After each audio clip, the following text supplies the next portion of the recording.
All right, hey, what's up, everybody? Mike Lindsley back with you here from the Phoenix Sports Restaurant. Don't forget to get here every Sunday for their amazing brunch. It's an all-you-can-eat deal for about $10.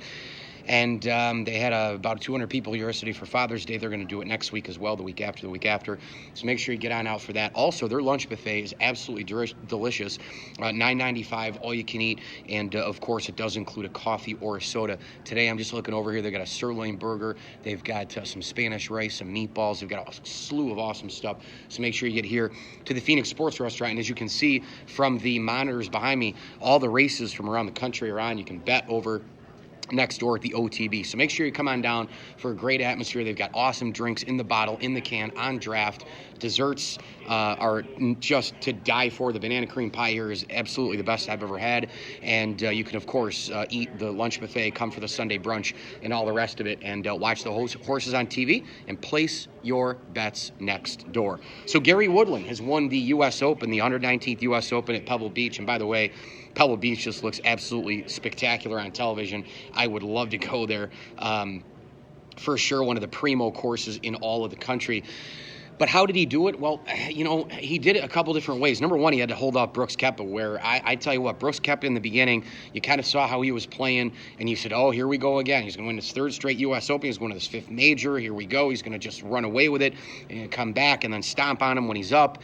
And Brooks Koepka, after that little flurry of birdies the first 5 holes, he just could not put together another string of birdies to oust Gary Woodland. The other thing that Gary Woodland did, I thought that was absolutely positively the thing to do on the back nine is, remember, in the U.S. Open, a lot of times pars are like birdies. And Gary Woodland, without question, was making all the big pars. He didn't have any blow-up holes.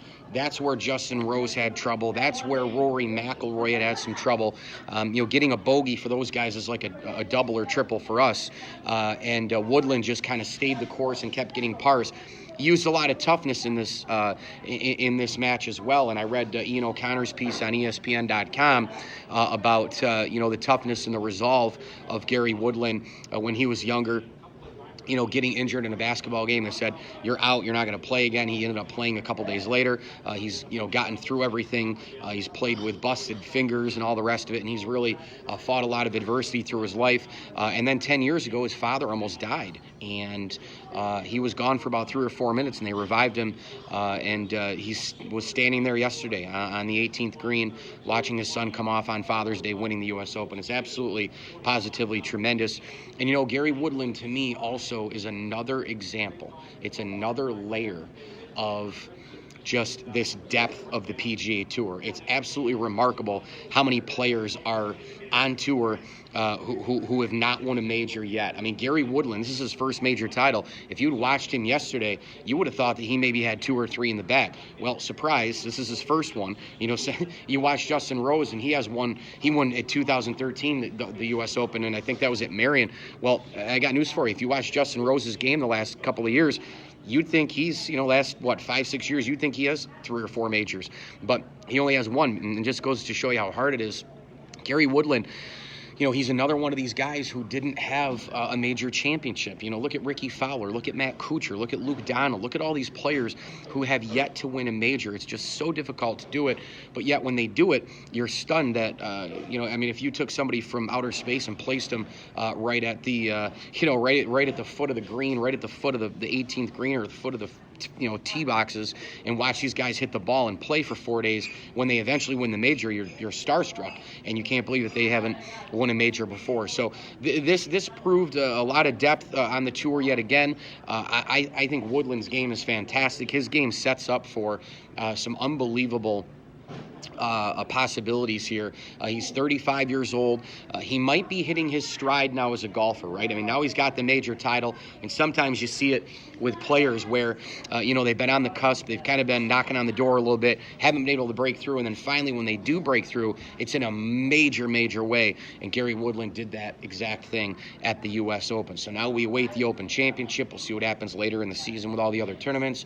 What I will say, though, is Gary Woodland, back to his game from A to Z, he's he's got a tremendous, steady approach. And I think that's the thing that you like about him. I mean, he reminds me almost like of Mike Weir back in 2003.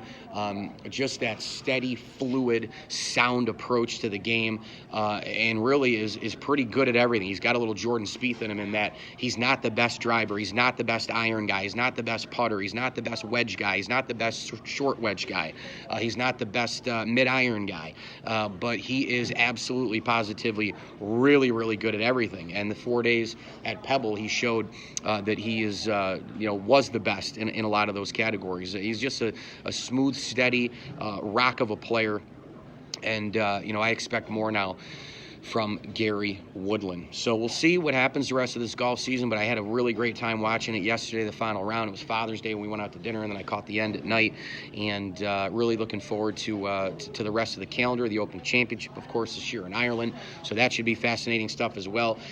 It was disappointing, obviously, to see some guys kind of fall off there. I was kind of hoping for a Rory, Brooks Koepka sort of showdown on Sunday.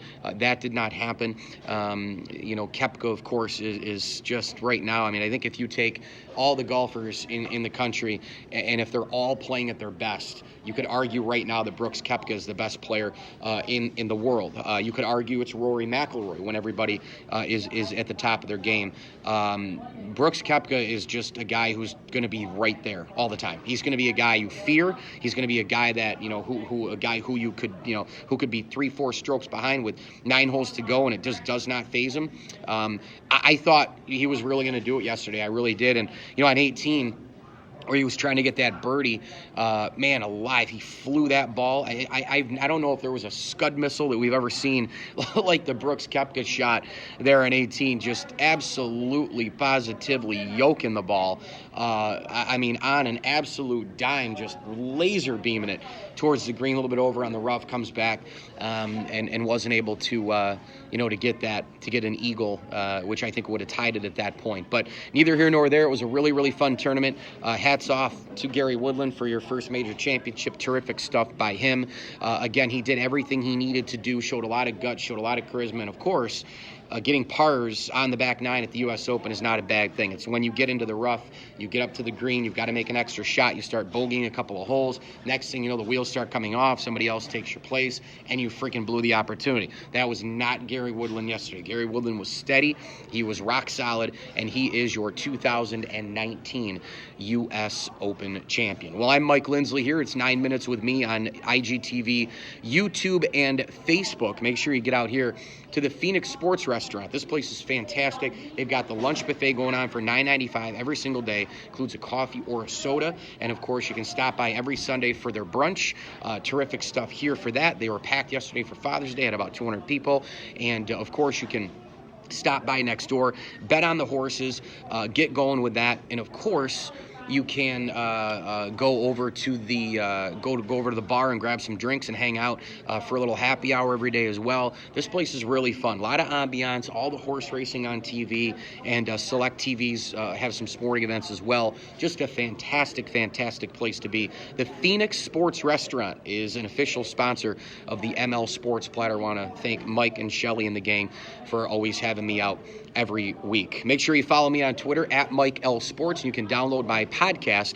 It is called the ML Sports Platter, and of course you can get it all over the major platforms: Spotify, Apple Podcasts, Google Podcasts, Stitcher, the Podbean app, YouTube, and Tumblr. So make sure you download, subscribe, leave a 5-star review and some feedback. That stuff helps an awful lot. Thanks again for watching me, Mike Lindsley, 9 Minutes on IGTV, YouTube, and Facebook, and as I always tell you, enjoy the games.